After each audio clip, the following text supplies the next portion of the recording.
할렐루야. 우리 옆에 계신 분들과 함께 인사 나누겠습니다. 주님의 이름으로 축복합니다.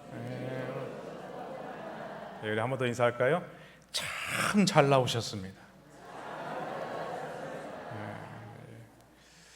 얼굴 표정 하나 안 변하고 참 잘 나왔습니다.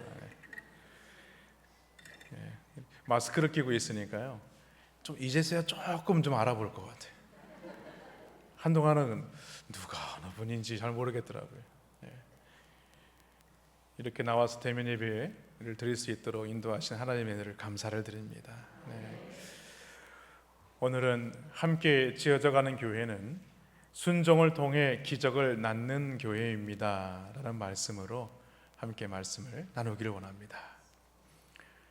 우리가 아주 고전이긴 하지만 아주 유명한 소설이 있습니다. 누구를 위하여 종은 울리나 라는 소설이 있는데, 그 소설을 쓴 사람이 우리가 잘 알고 있는 해밍웨이라는 사람입니다. 이 사람이 쓴 소설 중에 또 하나 역작이 있죠. 바로 노인과 바다라는 소설입니다. 이 노인과 바다라는 소설을 읽다 보면 이 소설의 주인공인 바로 이 산티아고가 무려 84일간 먼 바다에 홀로 나가서 말린이라는 그 물고기를 잡기 위해서 사투를 벌이는 장면이 기록되고 있습니다. 결국 그는 그 먼 바다에서 홀로 조그마한 배를 이끌고 배에 크기만한 이 말린이라는 물고기를 잡게 됩니다. 그리고 그것에 대해서 기쁜 마음으로 항구로 돌아오게 되죠. 근데 돌아오는 길에 그는 상어떼의 공격을 받게 됩니다. 배가 워낙 작아서 이 물고기가 크다 보니까 배 옆에 묶어 놓았던 이 물고기들이 이 상어떼의 공격을 받게 되었고, 결국에는 이 배가 항구에 도착을 하게 되었지만 이 물고기는 뼈만 앙상이 남은 그런 모습을 할 수밖에 없었다는 것입니다. 해밍웨이의 이 노인과 바다라는 책의 내용은요, 무엇을 우리에게 말하고 있느냐, 인간의 삶에 대한 처절한 투쟁과 함께 바로 이 허무에 대해서 우리에게 말하고 있습니다. 그런데 이러한 노인과 바다의 주제는요, 오늘 5절 말씀, 밤이 새도록 수고를 하였으되 얻은 것이 없나이다 라는 이 베드로의 처지와 비슷한 점을 발견할 수 있다는 것입니다. 그가 밤이 새도록 고기를 잡아야 했던 이유는 아마도 절박한 그런 경제적인 필요 때문이라고 할 수 있습니다. 그러나 그러한 그 절박한 필요에도 불구하고 그는 한 마리의 고기도 잡지 못한 채 항구로 허탈한 마음을 가지고 돌아와야만 했다는 것입니다.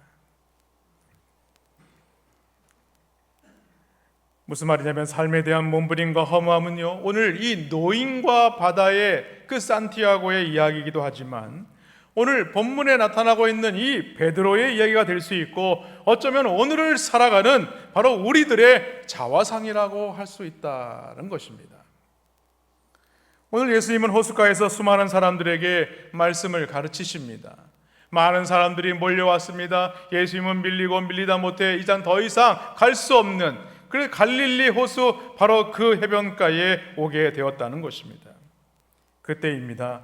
예수님은 마침 빈 그물을 싣고 있는 이 베드로를 보게 되었고 그에게 배를 띄우기를 요청을 하십니다. 결국 베드로는 예수님을 만남으로 말미암아 그의 인생의 기적이 되고 축복이 되는 이 사명의 삶을 살아가는 이 결정적인 만남이 이루어지게 되었다는 것입니다. 그래서 오늘은 베드로가 어떻게 기적을 경험하게 되었는지, 또 그가 어떻게 변화된 삶을 살게 되었는지 오늘 말씀을 통해서 함께 살펴보기를 원합니다. 먼저는 기적을 경험하기 위해서는 자기를 부인해야 합니다. 베드로가 밤이 새도록 수고하였지만 소득 없이 돌아왔을 때에 무슨 생각을 했을까? 아마 여기에 계신 성도님들 중에도 베드로와 비슷한 분들이 계실 것입니다. 왜냐하면 밤이 새도록 땀을 흘리며 피곤한 몸을 이끌고 살아가지만 살아갈 용기를 얻기보다는 모든 꿈들이 사라진 듯한 그런 깊은 허물을 누구나 한 번씩은 경험하며 산다는 것입니다. 그러나 이렇게 가장 깊이 고민할 때가 바로 주님이 가장 가까이 계실 때라는 사실입니다. 가장 힘든 순간이 바로 주님이 나를 찾아오는 그 때라는 사실입니다. 그리고 가장 고통하고 근심하는 때가 바로 주님을 만나는 때라는 것을 우리에게 보여주는 것이라 할 수 있습니다. 한참 동안 말씀을 가르치시던 주님께서 이 베드로에게 말씀합니다. 오늘 4절에 보니까 깊은 데로 가서 그물을 내려 고기를 잡으라 이렇게 말하고 있어요. 그때 대답한 말이 5절 말씀이죠. 선생님, 우리들이 밤이 새도록 수고하였으되 잡은 것이 없지만은 말씀에 의지하여 내가 그물을 내리리이다 라고 말하죠. 그리고 그 결과가 우리가 알고 있는 오늘 본문 6절 하반절에서 놀라운 일로 나타나고 있다는 것입니다. 고기를 잡은 것이 심이 많아 그물이 찢어지는지라. 여러분, 이런 놀라운 역사가 어떻게 일어날 수 있었겠습니까? 우리는 오늘 이 예수님과 이 베드로의 대화 속에서 축복의 모습을 발견하게 되는 것입니다. 주님의 말씀을 듣고 그 말씀대로 예라고 했을 때에 일어나는 놀라운 하나님의 역사를 우리는 경험하게 된다는 사실입니다. 사랑하는 성도 여러분, 제가 여러분 중에 어업을 하시는 성도님을 찾아가서 여러분이 수십 년 동안 해온 일에 대해서 조언을 한다면 어떻게 생각하겠습니까? 여기 앉아 계신 우리 집사님들 중에도 고기라면 너무나 잘하시는 분, 또 직접 지금도 어업의 일을 하고 계시는 분들이 계십니다. 그런데 목회자인 제가 가서 집사님, 이쪽에다 그물을 내려야 고기를 많이 잡습니다. 이쪽에다 그물을 내려야 어떤 물고기를 잡을 수 있습니다. 그렇게 얘기한다면 그게 이해가 되겠습니까? 그런데요, 오늘 베드로는요, 네, 그렇게 하겠습니다 라고 대답을 하고 있는 거예요. 그리고 이 말을 덧붙여서 이렇게 고백합니다. 우리들이 밤이 새도록 수고하였으되 잡은 것이 없지만은 말씀을 의지해서 내가 그물을 내리겠습니다. 어떤 사람은요, 베드로의 믿음의 고백이라고 생각하기도 하지만요, 실상은 베드로가 확신 가운데 순종했다기보다는 예수님을 존경했기 때문이라는 것을 할 수가 있어요. 그 이유는 뒤에서 제가 다시 한번 말씀을 드리겠습니다. 그런데 이 말씀에서 우리는 중요한 원리를 발견하게 됩니다. 베드로가 말씀에 의지하여서 내가 그물을 내린다고 한 것은, 이것은 무엇을 말하느냐? 내가 지금까지 경험한 것, 자기의 주관과 자기의 생각에 이 모든 매어있던 것들을 다 부정합니다 라고 말하고 있는 거예요. 그렇습니다. 하나님의 손길은요, 자신의 것을 포기할 때에, 그리고 말씀을 의지할 때에 나타난다는 사실을 믿으시기를 주님의 이름으로 축원합니다. 우리가 말씀에 의지하여 신앙생활을 하고 있는지, 아니면 우리가 이 경험과 지식으로 고집으로 살고 있지 않는지 우리는 살펴보아야 하는 것입니다. 사랑하는 성도 여러분, 하나님의 역사는요, 오늘 하나님의 말씀에 의지하는 자들에게 나타난다는 사실을 믿으시기를 바랍니다. 그렇습니다. 하나님의 말씀이 나를 주장하고 내 인생의 원리가 될 때에 하나님의 역사가 일어난다는 사실을 믿으시기를 주님의 이름으로 축원합니다. 사실 베드로가 자신의 경험을 부정하고 말씀에 순종했다는 것은요, 결코 쉬운 일은 아닙니다. 왜냐하면 만약 고기가 자기 뜻대로 잡혔다면요, 오늘 이 베드로는요, 예수님의 말씀에 아마 비웃었을 것입니다. 무슨 말도 안 되는 소리. 그러나 그는 밤이 새도록 빈 그물을 건져야만 했습니다. 그리고 허탈한 마음을 가지고 항구로 돌아와야 했다는 것이죠. 그렇기 때문에 오늘 이 베드로는요, 예수님의 말씀에 자신이 예라고 말하면서 자신을 부정할 수 있었다는 거예요. 그렇습니다. 빈 그물이 주는 실패는 무엇이냐? 한마디로 너 자신을 부정하며 살아야 한다라는 고백하는 것이에요. 자신을 부정한다는 것은 무엇을 말하느냐? 예수님만을 의지해야 한다라는 말씀이에요. 지금까지의 너의 삶의 원리와 그 경험과 성격대로 살아왔다면 이제부터는 하나님의 말씀대로 살아야 한다라는 것이죠. 그런데 사람의 마음이라는 것은요, 참 쉽게 변하지 않습니다. 왜냐하면 평생 동안 자기가 살아온 것들에 대해서 놓치지 않으려고 해요. 자기가 붙들어왔던 것 모든 것들이 맞다고 생각할 때가 많다는 겁니다. 그러나 오늘 말씀을 통해서 우리가 알 수 있는 것은 이 베드로의 확고한 그런 심령과 그런 모든 것들이 있다 할지라도 그는 그곳에서 평소와는 다르게 빈 그물을 거둘 수밖에 없었다는 겁니다. 그리고 오늘 그렇게 마음이 속상하고 힘들어할 때 주님의 말씀을 듣게 된 것입니다. 사랑하는 성도 여러분, 여러분은 이런 상황에서 어떻게 하시겠습니까? 그물을 내릴 수 있겠느냐는 것입니다. 그런데 지금 베드로는요, 지금 어떻게 말하고 있습니까? 4절에 보니까 깊은 데로 가서 그물을 내려 고기를 잡으라 라는 예수님의 말씀에 내가 그렇게 하겠습니다, 말씀을 의지해서 내가 그물을 내리겠습니다 라고 지금 말하고 있는 것입니다. 이 말씀은 무엇입니까? 자신의 경험보다도 무엇을 우선시하고 있느냐? 자신의 우선보다도 하나님의 말씀이 내 인생의 우선으로 삼겠습니다 라고 고백하고 있는 겁니다. 베드로는 거기 고기가 없는 것을 경험적으로 알고 있습니다. 그리고 어제 저녁만 해도요, 밤이 새도록 새벽까지 그물을 내렸던 모든 장소들을 이미 다 알고 있습니다. 그럼에도 불구하고 주님의 말씀을 의지해서 순종하고 있다는 사실입니다. 둘째로, 기적을 경험하는 축복을 삶을 살기 위해서는요, 죄인임을 고백해야 하는 것입니다. 당시 역사적인 기록을 보면요, 그물의 길이가 800여 미터나 된다고 했다고 합니다. 그런데 그 그물에 고기가 잡혔는데 그 그물이 찢어질 정도로 어마어마한 양이 잡혔다는 거예요. 처음에는 그들은 그렇게 생각했을 것입니다. 왜 이 일을 우리가 또 해야 되지? 밤새 해봤는데 안 됐는데 이 대낮에, 환한 대낮에 고기가 잡힐까? 라고 생각을 했지만 그들이 그물을 올렸을 때는요, 그들의 생각이 완전히 바뀌게 되었다는 것이죠. 어떻게 이런 일이 생길 수 있는 것일까? 밤새 물고기를 잡지 못했던 곳에서 어떻게 이렇게 많이 잡을 수 있었을까? 분명히 그들은 이렇게 생각을 했다는 것입니다. 이분은 그저 말씀을 가르치는 그런 분이 아니라 진정으로 하나님이시구나 라는 것을 알게 됐다는 것이죠. 그리고 베드로는요, 생각하다가 자기도 모르게 예수님의 앞에 털썩 무릎을 꿇게 되었다는 것입니다. 오늘 베드로는요, 예수님의 능력을 체험한 후에 그에게 두 가지 중요한 변화의 역사가 일어나게 되었다는 것입니다. 먼저는요, 예수님에 대한 호칭이 바뀌게 되었다는 거예요. 5절에서는요 선생님이여 라고 말을 했지만 오늘 이 8절 말씀에서는 뭐라고 예수님을 지칭하고 있습니까? 주여 라고 말하고 있는 것입니다.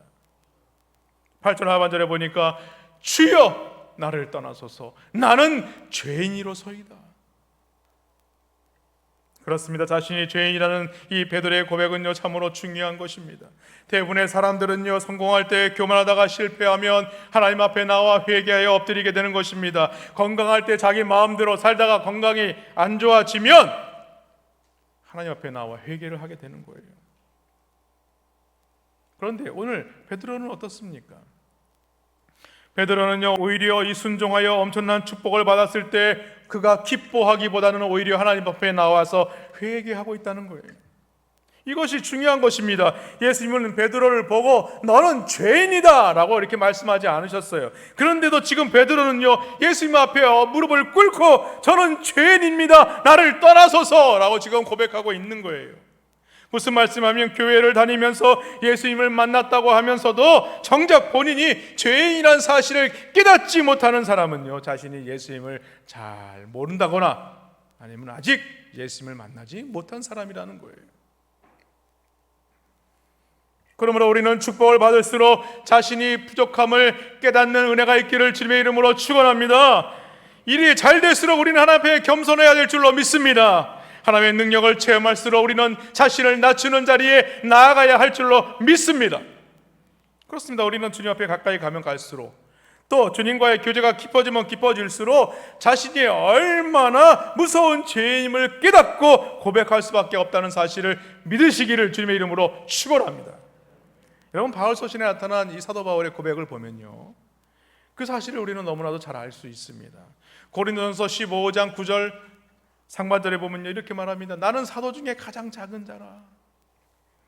그리고 에베소서 3장 8절 상반절에 보면 모든 성도 중에 지극히 작은 자보다 더 작은 나에게 라고 말하죠. 또한 디모데전서 1장 15절 하반절에 보면 죄인 중에 내가 괴순이라 이렇게 말합니다.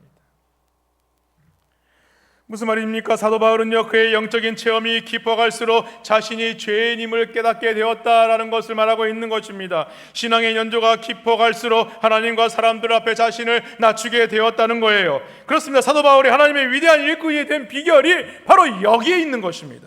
하나님은요, 겸손한 자들을 들어 쓰셔서 그들을 사용하신다는 사실을 믿으시기를 바랍니다. 사도 바울이요, 하나님의 일을 하면 할수록, 성공하면 성공할수록 더욱더 하나님 앞에 겸손해질 때에 하나님은 더욱더 그를 크게 사용했다는 사실입니다.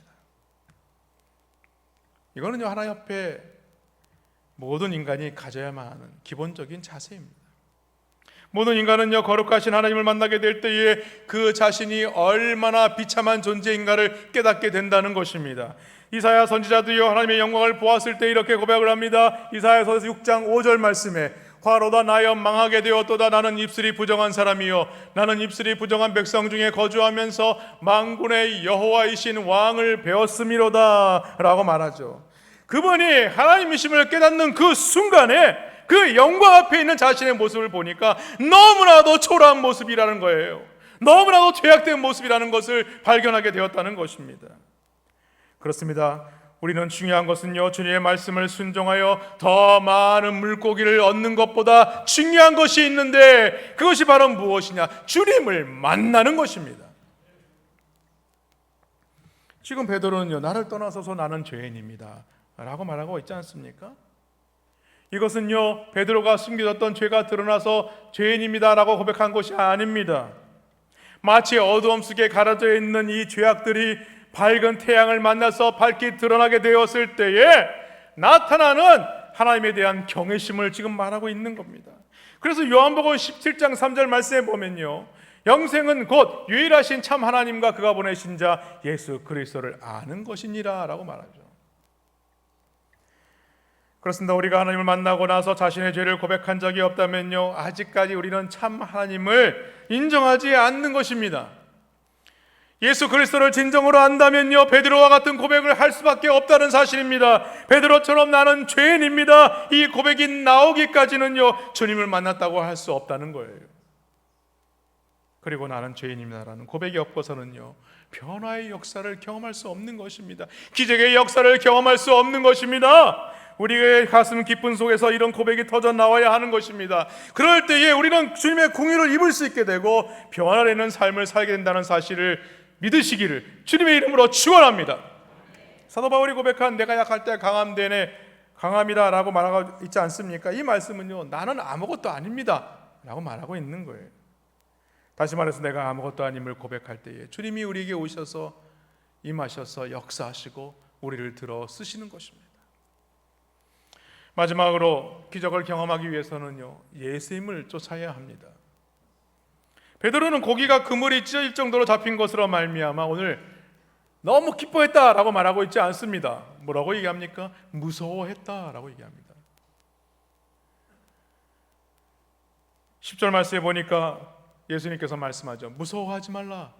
이제후로는 내가 사람을 취하리라 하시니.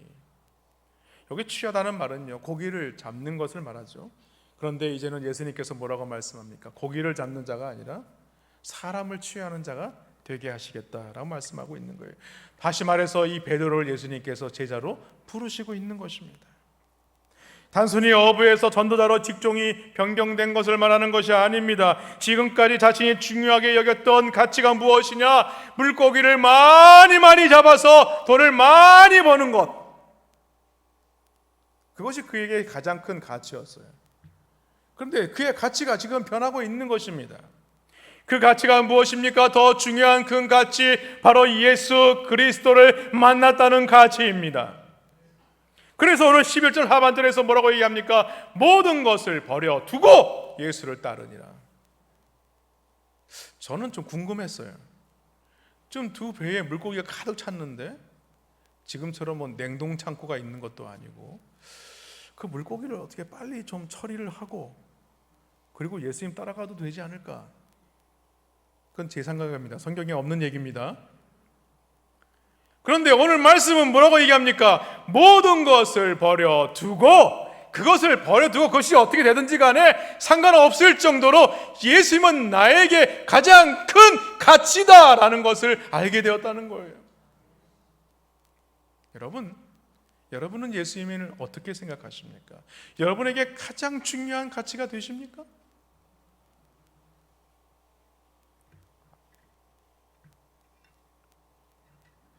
그는 모든 것을 버려두고 예수를 따르니라 라고 말씀하죠. 오늘 이 말씀에서 알 수 있는 것은요, 축복이 사명이 되고 있는 것을 볼 수 있습니다. 생각해보면요, 두 배에 가득히 담겨있는 물고기들은요, 베드로가 밤새도록 얻기 원했던 것입니다. 그에게 간절한 소원이었습니다. 그러나 이제 베드로는요, 모든 것을 버려두고 주님 한 분만으로 나는 만족합니다. 아무것도 필요 없습니다. 나는 주님만을 따라가겠습니다 라고 말하고 있는 거예요. 사랑하는 성도 여러분, 베드로의 자세는요, 너무나 귀한 것이었습니다. 왜냐하면 대부분의 사람들은 성공했을 때보다 실패했을 때에 하나님을 만나게 되고 주의 일을 감당하려 할 때가 많이 있습니다. 하나님께서 내 인생에 이렇게 어려운 일을 주시는 것일까? 내가 하나님 말씀대로 따르는 삶을 살아야지 라고 얘기할 때가 많다는 것이죠. 근데 오늘 베드로를 보십시오. 베드로는요, 실패하지 않았습니다. 오늘 예수님 말씀의 순종함으로 말미암아서 놀라운 축복을 받게 되었습니다. 그러나 그가 그 축복을 받는 그 자리에서 오늘 주님의 부르심에 응답하고 있다는 사실입니다. 그렇습니다. 베드로가 하나님의 큰 일을 감당한 것은요, 결코 우연이 아닙니다. 주님의 부르심을 받은 그리스도인이라면 그 받은 축복을 우리는 무엇으로 바꾸어야 하는가? 바로 그 축복을 사명으로 바꾸는 삶을 살아야 하는 것입니다. 축복을 받은 것으로서 만족해서는 안 된다는 거예요. 하나님 나에게 축복을 주었으면 그 축복을 받은 것을 통해서 감사합니다, 감사합니다, 그것으로 끝나는 것이 아니라 그 축복을 통해서 내가 하나님 앞에 어떻게 쓰임받기를 원합니다 라는 자리에까지 우리는 나아가야 하는 것입니다.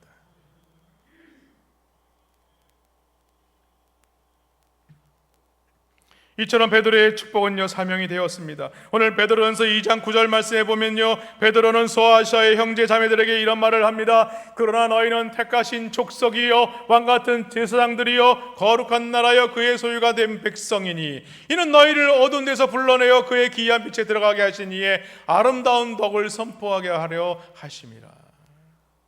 이 말씀이 무엇입니까? 너희는 택하신 백성이라는 거예요. 그리고 택하신 백성을 통해서 어떻게 하시겠다는 겁니까? 바로 하나님의 아름다운 덕을 선포하는 자리에 쓰임받게 하시겠다라고 말하고 있는 거예요. 그리고 베드로전서 2장 12절 말씀에 보면 이렇게 말씀합니다. 너희가 이방인 중에서 행실을 선하게 가져 너희를 악행한다고 비방하는 자들로 하여금 너희 선한 일을 보고 오시는 날에 하나님께 영광을 돌리게 하려 합니다 라고 말하고 있죠. 이것이 그들이 부르심을 받은 자들의 목적이라는 거예요. 다시 말해서 믿는 자들로 하여금 하나님께 영광을 돌리게 하는 그런 쓰임받는 자리에 서야 한다는 거예요. 그들의 영혼을 사로잡는 일을 위해서 부르셨다는 것입니다. 이들을 특별히 택하시고 제자로 삼으신 것은 바로 사람을 살리기 위해서라는 거예요. 오늘 부르심을 받은 우리 남부인중앙교회 모든 성도들도 그 부르심에 주님께서 우리에게 사명을 주셨다는 사실을 믿으시기를 바랍니다. 말씀을 맺습니다. 사실 오늘 본문에서 일어나는 이 사건의 의미를 정리해 보면 이렇습니다. 베드로가 고난과 어려움 그리고 실패를 당했지만 예수님의 말씀에 순종함으로 말미암아서 그 어려움이 축복이 되었고 그 축복이 바로 사명이 되었다라는 말씀입니다. 그러니까 실패가 축복으로, 축복이 사명으로 바뀌게 되었다는 거예요. 이것이 바로 믿음이라는 말씀입니다. 이것이 그리스도인이 걸어가야 할 길이라는 사실을 믿으시기를 바랍니다. 사랑하는 성도 여러분, 우리 남부인중앙교회가 여러분에게 말씀을 의지하는 깊은 곳이 되기를 주님의 이름으로 축원합니다. 우리 남부인중앙교회가 주님의 말씀에 예라고 순종할 수 있는 귀한 교회가 되시기를 주님의 이름으로 축원합니다. 그리고 우리 남부인중앙교회가 주의 말씀에 순종하여 그물을 내릴 때에 그물이 찢어질 정도로 축복을 받는 그런 자리가 되시기를 주님의 이름으로 축원합니다. 그리고요, 우리 남부인중앙교회가 또 한 가지 그 축복이 변화해서 사명이 되는 놀라운 은혜가 있기를 주님의 이름으로 축원합니다. 오늘 서두에서 저는요, 해밍웨이를 얘기하면서 노인과 바다를 말씀을 드렸습니다. 해밍웨이는 그의 소설의 정신대로 인생을 강하게 살았습니다. 그래서요, 그는 많은 사람들에게 인정받고 또 많은 성공도 이루었습니다. 그리고 돈도 많이 벌었습니다. 뿐만 아니라 그는요, 노벨상까지 받기도 했습니다. 그러나 그는 결국 자신이 사냥을 즐기던 그 엽총으로 스스로 목숨을 끊게 됩니다. 왜 그렇습니까? 그의 인생의 성공이 마치 그의 소설 노인과 바다의 물고기 말린처럼 앙상한 뼈와 같이 허무하고 헛된 것을 알았기 때문입니다. 무슨 말씀이냐면 예수님이 없는 몸부림, 예수님이 없는 그 인생의 길은요, 결국은 다 허무할 수밖에 없다는 것입니다. 다 좌절할 수밖에 없고 실패할 수밖에 없다는 것을 우리에게 말하고 있는 것입니다. 사랑하는 성도 여러분, 기적을 경험하기 원하십니까? 말씀에 순종하는 은혜가 있기를 주님의 이름으로 축원합니다. 기적의 역사를 경험하기 원한다면 하나님의 말씀에 순종하여서 깊은 곳에 나아가 그곳에 그물을 내리는 놀라운 축복이 있기를 주님의 이름으로 축원합니다. 우리는 다음 주 월요일부터, 내일부터 아닙니다, 다음 주 월요일부터 3일간 기도 11조를 합니다. 우리 새벽 예배 때 열심히 나오시는 분들은 3일만 나오시라는 것이 아닙니다. 평소에 새벽 예배에 참 오시기가 어려운 분들, 또 멀리 있어서 참 오기가 쉽지 않은 분들, 이런 분들이 한번 하나님 앞에 내가 한 달에 30일 중에 3일을 내가 11조를 드리겠습니다 라는 마음으로 시작하는 기도의 시간입니다. 여러분들에게 기도 제목이 있습니까? 여러분들에게 이루지 못할 여러 가지 어려운 문제들이 있습니까? 이 3일간 하나님의 말씀을 붙들고 그 말씀을 의지해서 믿음의 깊은 곳에 그물을 내릴 때에 놀라운 기적을 경험하시기를 주님의 이름으로 축원합니다. 그곳에서 하나님을 만나시길 바랍니다. 변화된 삶을 사시기를 바랍니다. 그래서 우리 남부민중앙교회가 우리뿐만이 아니라 이 지역을 복음화하고 많은 영혼들을 구원하는 귀한 사명자가 되시기를 주님의 이름으로 간절히 축원합니다.